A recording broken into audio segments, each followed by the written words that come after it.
बोल मन माता की। सो गाइस थंबनेल बघून तुम्हाला समजून गेला असेल ब्लॉग कशाबद्दल आहे. ब्लॉग राहणार आहे मनोदेवीचा, आमची कुलदेवता आहे. पूर्ण जंगल इलाका आहे. हिरण आहे, वाघ आहे. आपण मनोदेवीला पोहोचलेलो आहे आणि पूर्ण आता वरती असं चढायचं आहे कारण की एकदम पहाडावरती देवी आहे. तरी खूप कमी गर्दी आहे. पण जेव्हा तुम्ही नवरात्रीत येणार गाड्या जास्त गाड्यावरती लागतात डायरेक्ट एंट्रीला. इकडे देवीचं दर्शन घ्यायला किंवा 5 वाजता वाघ येतो. वाघ तर की मी तुम्हाला सांगितलं होतं की इथे वाघ येतो. सो मला वाघ दिसला आहे. तुम्ही पण बघू शकता वाघ. बघायचं आहे का तुम्हाला? हा बघा वाघ. घरून निघता गाईस कसं मी ड्रायव्हिंग करत होतो म्हणून मला अर्धे क्लिप्स तुम्हाला दिसणार नाही. डायरेक्ट घरून निघाल्यानंतर मनोदेवीची एंट्री आहे बघा. आणि पूर्ण आज तर 1 तारीख आहे, नवीन वर्षाचं म्हटलं जाऊन देवीच्या दर्शनाला. आमची कुलदेवता आहे मनोमाता. सो नवीन वर्षाची सुरुवात कुलदेवतीकडून करावी असं आमच्या घरच्यांचं म्हणणं होतं. चालले घरचे सगळे. आमचा भाऊ बसलाय मागे.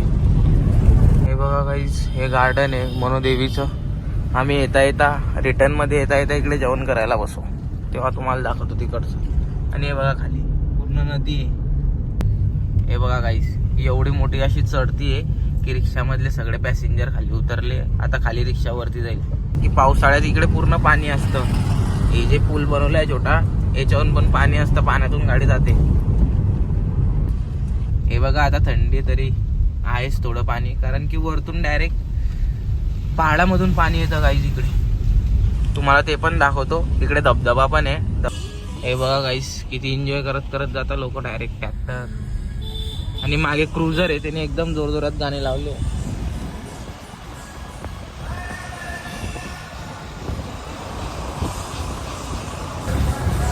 तुम्हाला गाणं ऐकू येत असेल. क्वालिटीवाले गाणे लावले हे असे बघा गाईस लोडगे बिडगे बनवता लोक. फायनली गाईस आपण मनोदेवीला पोहोचलेलो आहे आणि पूर्ण आता वरती असं चढायचं आहे. इकडे म्हणलं जातं की इकडे देवीचं दर्शन घ्यायला सकाळी 4 किंवा 5 वाजता वाघ येतो. वाघ तो येतो, घंटे वाजवतो आणि तिकडे बसतो. हे ऐकलेलं आहे. खूप लोकांनी ऐकलेलं आहे आणि खूप लोकांना माहिती पण आहे जे मनोदेवी मंदिराला येत असतील पहिल्यापासून. सो ते तुम्ही त्यांना विचारू शकता, त्यांना पण ही गोष्ट माहिती आहे. नाही तुम्हाला वाटत असेल मी खोटं वगैरे सांगते, पण ही गोष्ट खरी आहे.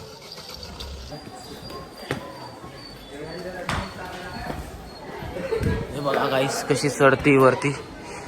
पूर्ण वरती जावं लागतं. आता तरी खूप कमी गर्दी आहे. पण जेव्हा तुम्ही नवरात्रीत येणार गाड्या जास्त गाड्यावरती लागतात डायरेक्ट एंट्रीला आणि तिकडून चालत यावं लागतं. हे बघा. सो गाईस झालं. जास्ती नाही आहे पायऱ्या, फक्त काय 100-150 पायऱ्या असतील वरती चढायला. आणि थोडं पाऊस पडला आहे त्याच्यामुळे वाटतं तुम्हाला थोडा तो धबधबा जो मी सांगितला होता तो दिसेल, जास्ती नाही दिसणार.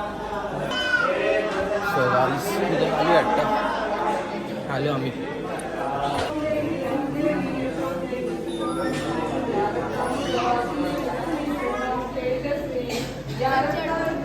बोल मन माता की.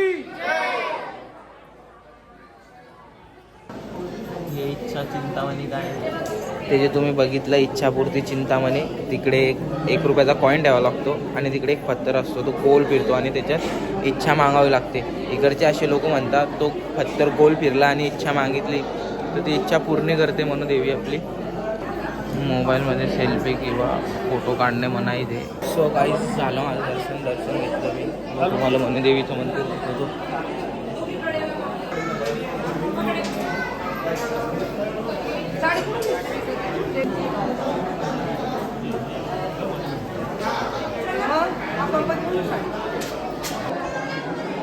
सो इच्छापूर्ती चिंतामणीचं आपण बघू काय.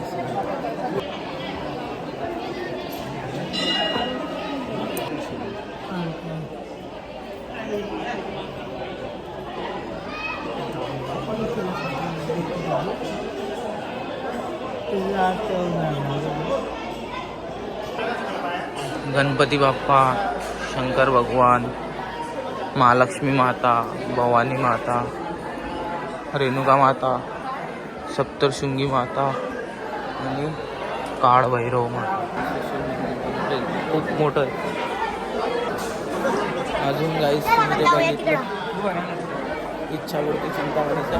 आता आपण धबधबा बघू. धबधबा तो बघा दिसतोय का? पावसाळ्यात पूर्ण भरलेला असतो तो, पण आता कमी आहे. हे बघा गाईस, हा पावसाळ्यात पूर्ण वरतून धबधबा येतो. पूर्ण वरती म्हणजे पूर्ण पहाडामधून वरतून पाणी येतं गाईस खाली. आणि इकडे साप वगैरे तर कॉमन आहे. खूप जास्ती साप वगैरे असतात. आणि तिकडे वरती जायला रस्ता ह्या साईडने वरतून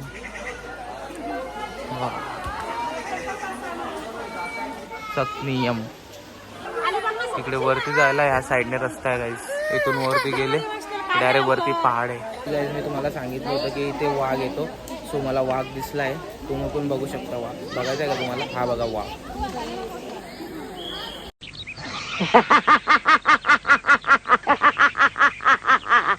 हा तर झाला डुप्लिकेट, पण ओरिजिनल वाघ पण इथे येतो. ज्याला कोणाला माहिती असेल म्हणजे किंवा तुमची आजी बाबा पंजोबा बिजोबा त्यांना मनोदेवीबद्दल विचारा की तिकडे वाघ येतो की नाही. ते तुम्हाला नक्की सांगतील की तिकडे येतो नाही. सो गाईस खूप छान दर्शन झालं आणि खूप मन असं एकदम हलकं हलकं वाटतंय. ते वाटतं ना मंदिरात गेले कुठे एकदम फ्रेश वाटतं. असं फ्रेश वाटतं एकदम. आणि गाईस किती वरती पहाड आहे हे बघा. बघू शकता तुम्ही. जसं की तुम्हाला सांगितलं होतं गाईज रिटर्नमध्ये येताना म्हटलं आपण ह्या गार्डनला थांबू. सो हे बघा समोर तलाव किती मोठा आहे. तिकडे 2 जण मच्छी पकडता दिसले का? मी जेव्हा पण इकडे येतो तेव्हा ह्या गार्डनला थांबतो जेवण वगैरे करायला. आम्हीच नाही तर खूप लोक इथे जेवण करायला येतात गाईज.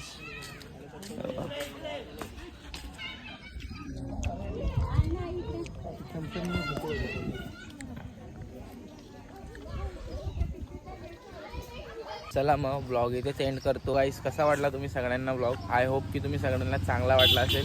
मी एवढा प्रॉपर ब्लॉगर तर नाही आहे, बट ट्राय करतो आहे तुमच्यासाठी. हो, तुम्ही जर माझ्या चॅनलला नवीन असणार तर चॅनलला सबस्क्राईब करा, लाईक करा, शेअर करा आणि भरभरून कमेंट करा. पुढच्या ब्लॉगमध्ये. पुढचा ब्लॉग पण खूप लवकरच येणार आहे. चला बाय बाय गाईस.